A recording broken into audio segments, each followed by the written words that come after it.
On a frozen February morning in 1757, a middle-aged domestic servant walked through the gilded gates of Versailles, carrying nothing but a 4-inch penknife tucked inside his coat pocket.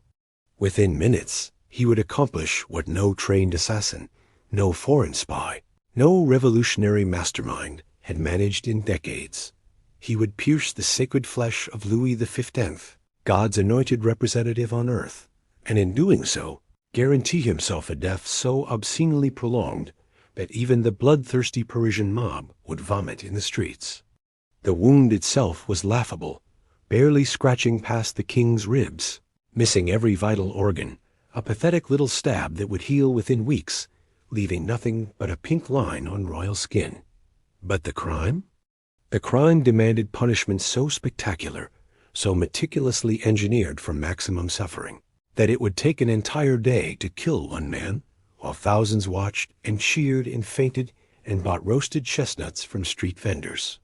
Welcome to 18th century justice, where the severity of punishment had absolutely nothing to do with actual harm caused, and everything to do with maintaining the terrifying fiction that kings were untouchable demigods who bled something holier than ordinary blood. François Damiens was the most unremarkable man you could imagine, the kind of person who moves through life like furniture, present but invisible, noticed by absolutely nobody.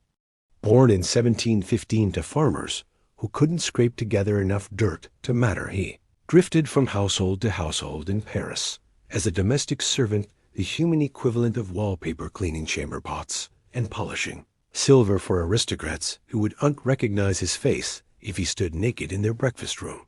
But somewhere in his 40s, something broke inside his unremarkable brain. Some wire crossed, some obsession took root like a tumor. He became fixated on the religious warfare tearing French Catholicism apart, the vicious theological gang war between Jesuits and Jansenists fighting over questions of grace and free will that would bore you into a coma if I explained them properly. Damiens haunted churches, devoured political pamphlets. He barely understood absorbed fragments of theology, like a sponge soaking up sewage, and gradually convinced himself that Louis XV was personally destroying the church through his support of the wrong religious faction. This wasn't rational thought. This was the logic of a man whose brain had started eating itself, who believed that murdering a king might somehow restore religious harmony to France, as if stabbing solved theological disputes. For weeks before the attack, Damiens traveled to Versailles repeatedly, studying routines, watching guards, observing the king's movements with the dedication of a man planning something catastrophically stupid. He carried his knife openly because servants needed knives for practical work, and security at Versailles operated on the assumption that nobody would dare violate royal flesh because the consequences were unthinkable. Hundreds of people swarmed through the palace daily, petitioners and tradesmen and courtiers and random servants. None of them searched, none of them questioned, because the entire system depended on mystique rather than actual security. The king was protected not by competent guards, but by the collective belief that kingship itself was sacred, that divine right made monarchs invulnerable to common violence. That belief was spectacularly wrong. On January 5th, as Louis descended the marble staircase toward his waiting carriage, Damiens stepped from the crowd of powdered wigs and silk stockings and struck once, driving his pathetic little knife between the 4th and 5th ribs. The king screamed and staggered backward, blood spreading across his white silk shirt in a dark stain that looked far more dramatic than the actual injury warranted. Courtiers shrieked, guards rushed forward in useless panic, and Damiens just stood there holding the bloody knife like an idiot, making no attempt to flee or fight or do anything that might suggest he de-thought past the actual stabbing. They threw him to the ground and dragged him away while Louis, convinced he was dying, started confessing sins to a priest and whispering final instructions about state matters in his immortal soul. But the royal physicians arrived and examined the wound and discovered it was basically nothing, a shallow puncture that had glanced off a rib after penetrating maybe 4 inches into muscle, without touching lung or heart or anything important. Louis would be fine, back to his royal duties within days, the injury healing faster than a bad kitchen cut. The physical damage was trivial, almost embarrassing in its insignificance. But the symbolic damage? That was catastrophic beyond measure. For the first time since 1610, when François Ravaillac had successfully murdered Henry IV, someone had struck the sacred body of the French king, had violated the fundamental premise of divine right monarchy, had shattered the mystical fiction that God's chosen rulers were protected by supernatural forces. Damiens had done the impossible with the servant's pocket knife, and for that impossible crime, he would suffer impossible punishment. The interrogations began immediately in the dungeons beneath the Conciergerie prison, those medieval stone chambers where Paris kept criminals awaiting trial or execution. Magistrates demanded names, accomplices, foreign conspirators, details of the elaborate plot that must have existed because lone madmen acting from religious delusion simply couldn't penetrate Versailles security and stab kings. But Damiens had no conspiracy to reveal, no network of plotters, no foreign gold, no accomplices hiding in shadows, just his own diseased conviction that killing the king might somehow fix the French church. He repeated this truth through hours of questioning, then days, then weeks, but the interrogators couldn't accept it because everything in their experience insisted that regicide required conspiracy, that assassinating monarchs demanded organized networks and careful planning and support structures. A lone servant acting from confused religious rage violated every assumption about political violence, so they decided torture would extract the truth that ordinary questioning couldn't reach. French law permitted judicial torture through procedures called the question ordinaire and the question extraordinaire, ordinary and extraordinary torture with methods formalized over centuries and regulated by legal codes that specified exactly how much suffering was permissible when interrogating criminals. The worst crimes against state and church qualified for extraordinary torture without debate, and regicide was the worst crime imaginable, so Damiens received the full treatment. They started with the brodequins, the boots, strapping him to a chair while his legs were enclosed in iron frames designed specifically for this purpose. Wooden wedges were hammered between his knees and the metal, each blow driving the wood deeper, compressing his limbs with escalating pressure, while magistrates sat at a table recording his screams and responses for official records. 4 wedges constituted ordinary torture. 8 wedges meant extraordinary. They drove 12 wedges into Damiens' legs, a level of brutality rarely applied even to the worst criminals, forcing his knees inward until bones cracked and joints dislocated in ways that would never heal properly. He couldn't walk afterward, couldn't stand, his legs permanently ruined by a procedure designed to extract confessions that didn't exist. Court physicians examined him between sessions to ensure he remained capable of enduring more torture, not from mercy, but from legal requirement, because dead prisoners couldn't testify in court or face public execution.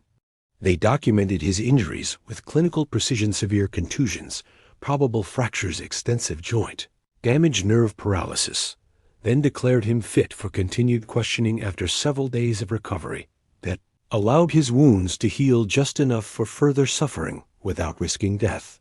Weeks later came the water torture, the question d'eau, strapping Damiens to an inclined board with his head lower than his feet, while leather restraints bound him so tightly he could barely breathe before the torture even began. This session lasted over 3 hours with multiple cycles of drowning and resuscitation.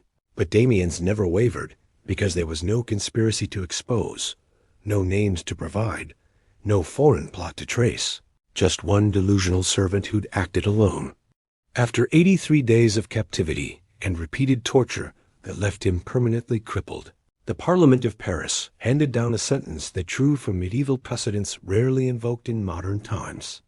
Damiens would be tortured publicly at the Place de Grève, his body burned with red-hot pincers. His right hand had held the knife burned with sulfur. Then molten lead and boiling oil poured into his wounds, and finally his body pulled apart by horses in the ritual quartering known as a cartlement. Even his remains would be consumed by fire, leaving nothing for burial, erasing him from earth completely, denying him even Christian burial rites. On March 28, 1757, tens of thousands of Parisians gathered at the Place de Grève to watch justice performed like theater families.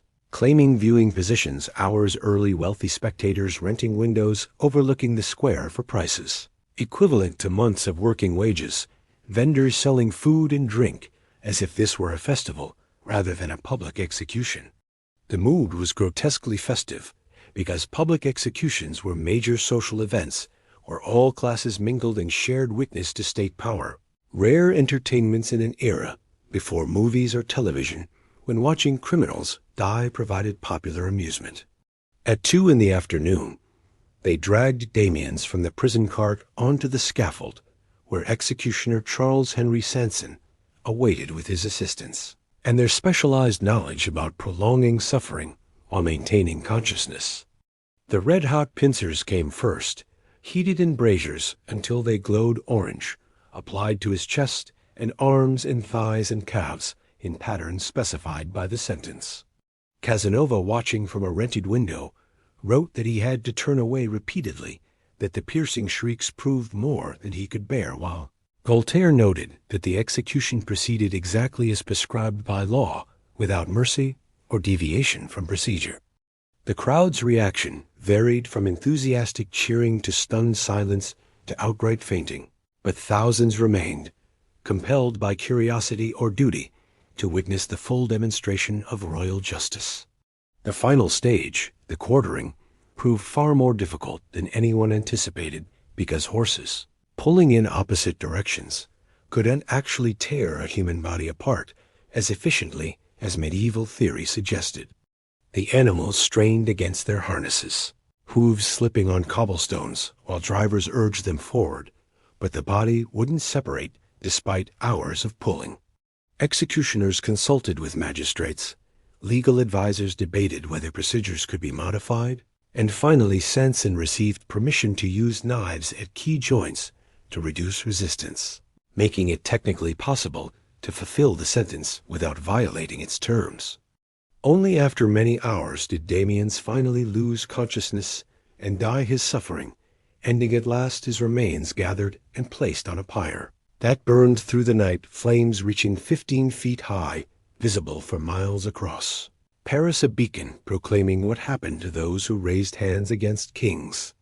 By morning nothing remained but ash and bone fragments that were collected and scattered, thrown into the Seine or buried in unmarked locations. Damiens erased as completely as 18th century technology permitted. The irony cuts deep when examined from historical distance, because Louis XV's wound had healed within weeks, leaving barely a scar, causing no permanent impairment or lasting pain, while Damiens, whose crime caused almost no physical harm, suffered a death so prolonged and terrible that it required most of a day to complete. The punishment was designed to deter future attacks through sheer terror, to demonstrate that challenging divine right wrought suffering beyond imagination. Yet within 32 years, the French Revolution would send Louis XVI, grandson of the King Damiens stabbed, to face the guillotine before a different crowd in a different square. The entire system of divine right monarchy that Damiens' torture was meant to protect would collapse into blood.